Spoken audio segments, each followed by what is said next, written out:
Okay, let's dive right into this. You hear the name Frank Abagnale Jr., and your mind instantly goes to Hollywood glamour, right? Daring escapes, brilliant disguises, and totally victimless cons. If you've seen that 2002 Steven Spielberg movie, or maybe the Broadway show, you already know the legend. But in this explainer, we're doing something a little different. We are looking at the actual, documented facts, the prison records, the hard investigative journalism. Because as you're gonna see, what they reveal is a vastly different picture. So the famous myth goes a little something like this. Starting out as this heartbroken teenager after his parents' divorce, Frank supposedly transforms into a criminal mastermind. He travels the globe, effortlessly slipping into these incredibly high-status professions. He essentially convinces the entire world that a teenager could be a seasoned professional, all while running circles around a desperate FBI manhunt. It's an undeniably fun narrative. It plays right into our deep desire to root for the charming, clever anti-hero. Just look at the sheer scale of the resume he claimed to have built. He goes from being a globe-trotting Pan Am pilot, to a hospital physician overseeing this massive overnight staff down in Georgia, to a Louisiana assistant attorney general closing over 24 cases. He was literally collecting these elite identities like costumes, fooling major institutions and highly trained professionals, and doing all of this before he was even legally old enough to buy a drink. And the supposed financial payoff for all this brilliant deception? Absolutely staggering. According to his own public lectures and his 1980 autobiography, he claimed to have cashed more than $2.5 million in fraudulent checks while on the run.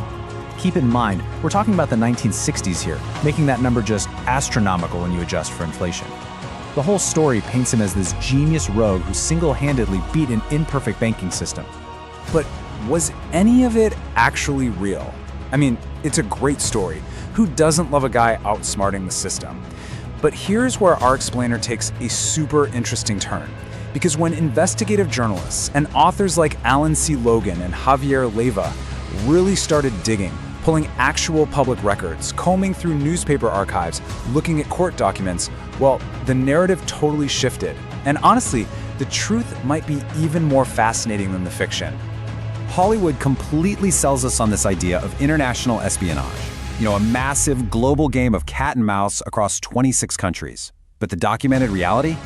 His grand criminal journey actually kicked off by simply stealing his dad's gas card.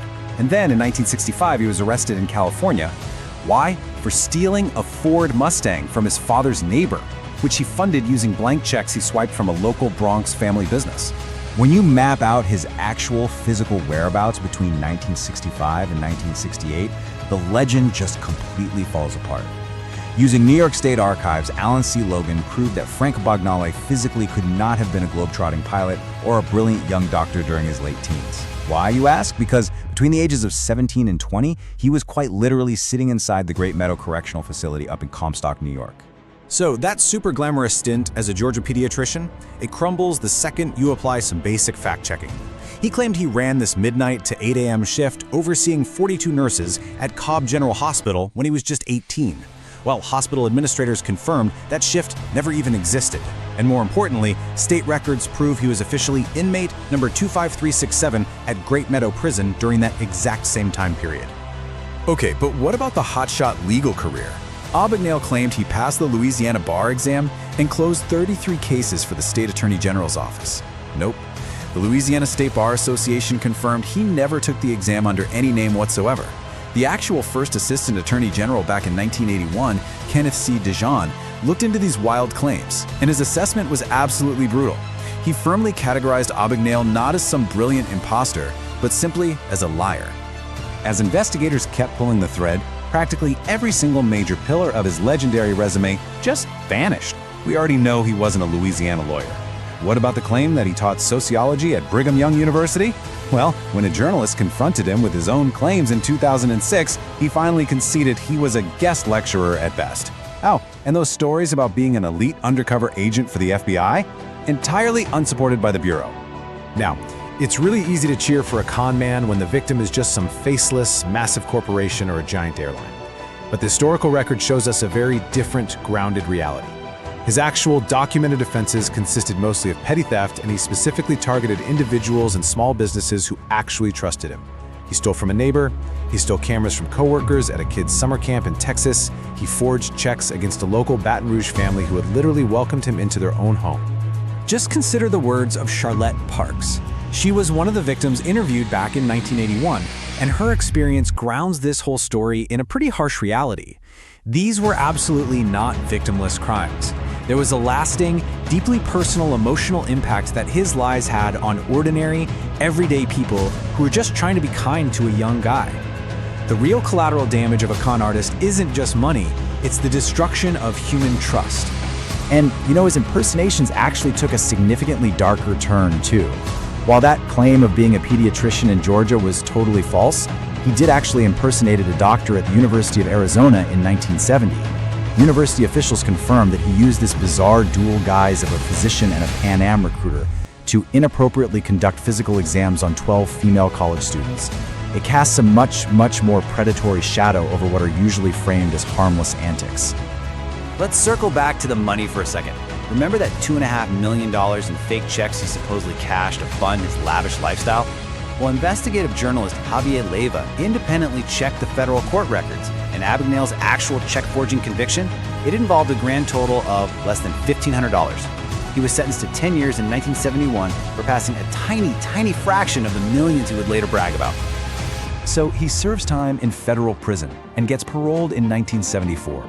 And here is where he executes a truly remarkable career pivot. He starts approaching banks, offering to educate their staff on check forgery techniques in exchange for a fee. He founds a consulting firm. And to bolster his credibility, he not only markets his wildly exaggerated criminal past, but he actually falsifies his new professional resume, literally making up prior work experience with the LAPD and Scotland Yard. And let me tell you, this strategy of selling the myth of the brilliant reformed mastermind, it was incredibly lucrative.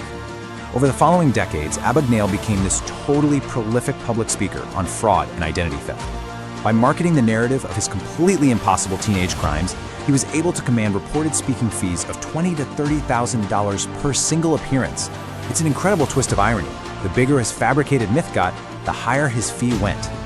To really solidify his new high-level status, he claimed this deep, formal relationship with the FBI, even stating he received undercover assignments directly from the FBI director himself. No way.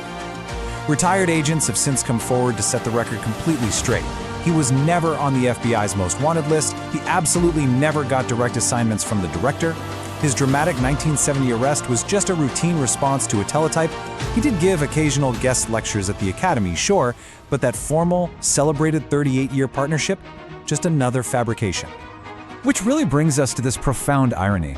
Think about the literal definition of a con man.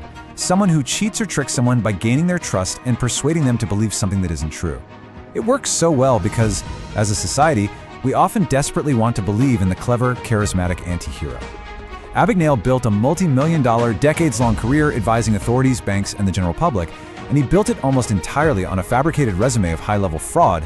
He didn't just con people in the 1960s, he literally monetized a fabricated history for half a century. So, we are left with a pretty fascinating paradox. We started this explainer looking at a legendary master of deception. But as we've walked through the actual evidence together, we've seen that the real deception wasn't about being a pilot or a doctor or a lawyer at all. When you really sit down and consider how easily major institutions, Hollywood, and the general public bought into this absolute myth without doing basic fact-checking, you have to ask, was Frank Abagnale's ultimate masterpiece, his greatest con of all, simply the story itself?